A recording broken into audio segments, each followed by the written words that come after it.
What have you seen from the players so far as they get ready for take on Georgia Tech? The biggest thing is their excitement and their eagerness to get out back on the practice field. Because obviously you have guys around the country that are opting out of different bowl games, and I think that's something that's becoming fairly common, depending on how big or how small a bowl game, perception-wise, that guys are involved in. But I think our guys are excited about it. It's a game. Obviously, it's not as warm as it normally is in Florida, but it's a lot warmer than what it has been. The bowl game that we played in last year, so the guys are fired up about it. And we're playing a pretty good opponent, so that helps as well. You mentioned that opt-outs. You obviously don't have Corey because he went in the transfer portal, but what does it say to having a lot of your guys back to that want to play in this bowl game and want to finish out their careers the right way? I think it's a testament to the time that those guys have spent here, what playing at this place means to them. I also think having to play an opponent like a Georgia Tech, who's a pretty good football team, a pretty explosive offense, and just finishing with their brothers, just the camaraderie and the brotherhood that those guys have created in the locker room with several of those guys during their time here. So it's a big deal, and I'm very excited about it. We saw Georgia Tech last year. In what ways are they similar in setup, and in what ways are they different with Haynes King playing quarterback for this time around? They're allowing Haynes King to run the football a lot more than what they did in the past. Him and the quarterback they had last year were pretty similar, just athletic, big guys can run, big arms can throw the ball down the field. But I think they're getting Haynes King involved in the run game a lot more with quarterback runs, more so than they did last year with the last quarterback. I wanted to ask you you talked about guys opting out, but you look at a guy like Tremont Morris-Brash, who's been here for 5 years. He's kind of a rarity almost now in college football, where he stays at the same school. What have you seen from him and during your time with him, and what makes him kind of a special player? Just his personality and just how affectionate he is. He's a guy, he's always on the high. Regardless whether you're on a 5-game win streak or a 5-game lose streak, he's always that same guy. And I think just having that positive attitude, that positive mindset that he brings to the practice field, brings to the meeting rooms and to the locker room every day is just infectious, and it definitely helped us get through some of the tough patches during the season. On the depth chart, you got Corey and Patterson filling in for Corey. As the years gone on, he's seen more snaps. What have you seen, and how has he kind of adapted to your scheme in his last maybe 4 or 5 games? So the last back half of the season, the Corey played a lot more, and he's actually started a couple games down the stretch and played several snaps. We were dealing with some other injuries in the secondary, but the Corey has done a pretty good job. Obviously, some of the biggest plays that he made were in the Oklahoma State game, breaking up the ball down the field, breaking up a ball that also caused an interception by Brady Marshall. But Corey has done a pretty good job as of late, and I expect him to continue to do a good job and go out with a bang on Friday night. With the season coming to an end on Friday, I'm just curious for you personally, what has the season been like, and how do you think you're going to look back on it in the future? It's a lot of ups and downs, to be honest with you. A lot of growing for myself, from the defense, and just a lot of great experiences. Whether they were good or bad, you always use certain situations to learn from and not dwell on the bad. And I think looking back on it, there's going to be some things that we could have did different schematically. I could have did different call-wise, and that's kind of every year you go back and look on it. But in the end, the biggest thing is finishing out this thing strong. You end up winning your last 4 or 5 and playing pretty well, so that'll give you momentum going forward in the recruiting game and obviously going into next season. You talked about the momentum. How important is it to get this 7th win to keep the ball rolling moving forward? It's huge. Again, we had a rough patch during the middle of the season, but if you can finish this thing, winning the last 4 out of 5, that's a pretty good feat for you to overcome. And you're talking football and athletics a lot about the adversity that you deal with and overcoming different things. Well, we just did that, and obviously we want to finish it out strong to put the icing on top of the cake. With that being said, was there anything that you personally learned this year that you'll take into maybe do to switch adjustments or things like that going into year 2 of the Big 12?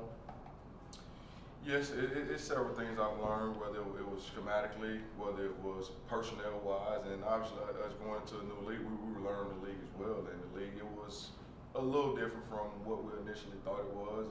Traditionally it's been a big-time passing league, which guys still throw the football in this league, but it's a lot more 12 personnel. It's a more physical league, and that has to do with a lot of the new head coaches that are coming to the league, some being defensive head coaches, some being like Coach Malzahn, who's an offensive guy, but hangs his hat on running the football. And so that's definitely the biggest part. From a personnel-wise, how we can use guys different and some of the different body types that we need to survive in this league. And I think we'll definitely be better from moving forward. Today being signing day as well. I mean, you got 4 defensive backs joining in. Obviously, Jalen Hayward kind of being the headliner. What do you like about the group that you've brought in, and how can they adjust and further add depth to that unit?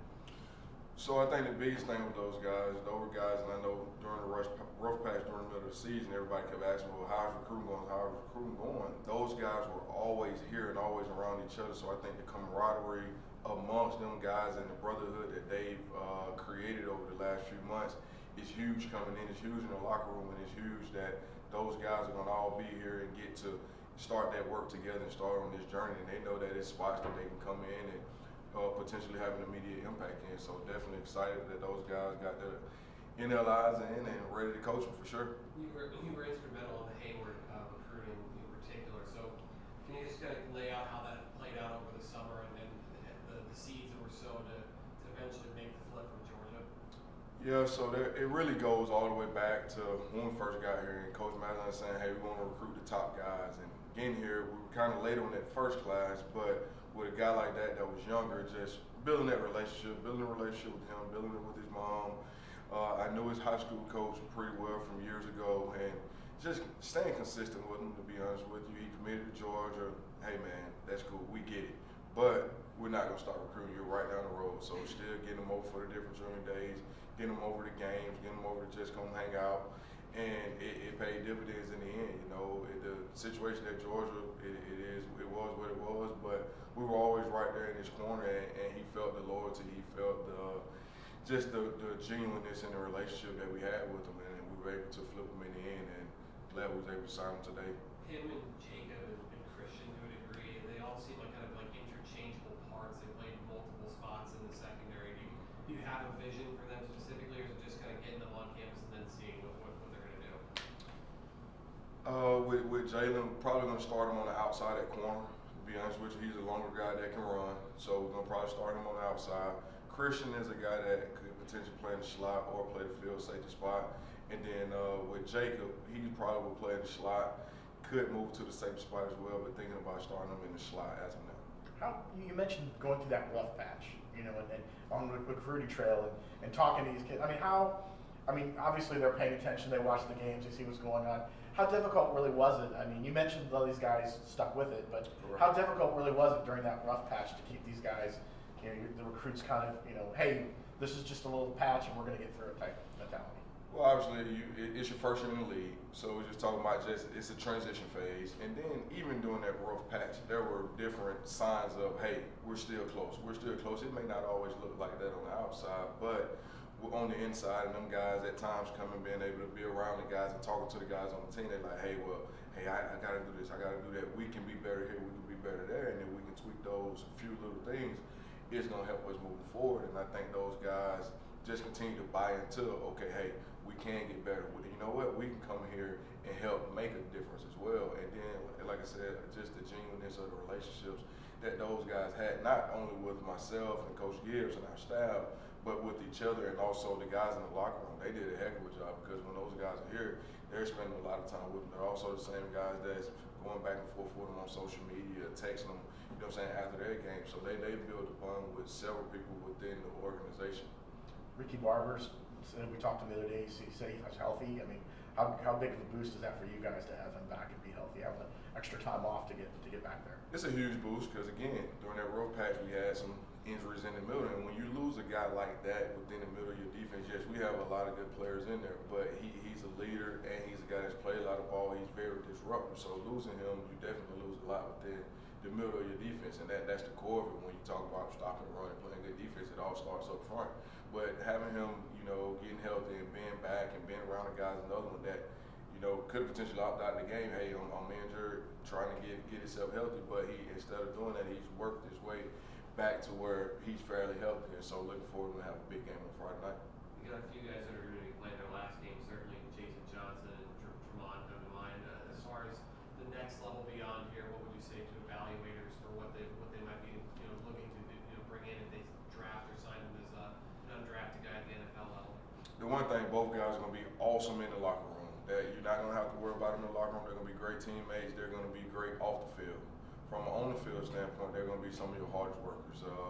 Trayvon, he's a guy that loves to practice, and I've never seen that like it. It don't matter. He's always on the high, you know, and he loves to practice. And he's a guy that can come off the edge and rush the passer. Everybody looking for a pass rusher, so he's gonna be that juice guy off the edge that every NFL team's looking for. Jason Johnson, I always say that he's that guy that's like the Patriot way. You know, he's not gonna be flashy with anything. He's gonna come in. He's gonna work his tail off. He's gonna be the first in the building, the last one to leave. And on the practice field, I've never seen nothing like it. Like I say, Drop is a high energy guy all the time. He goes hard in practice, but Jason is on a whole nother level. So he's definitely going to immediately be one of the hardest workers on that team. And I do think whether he's drafted, which I think he should be, but even if he's not, it's not my decision to make. But if he ends up in somebody's camp, he's going to make a roster. Guys, all set? Yeah. Thank you. Thanks, Coach. Yes, sir.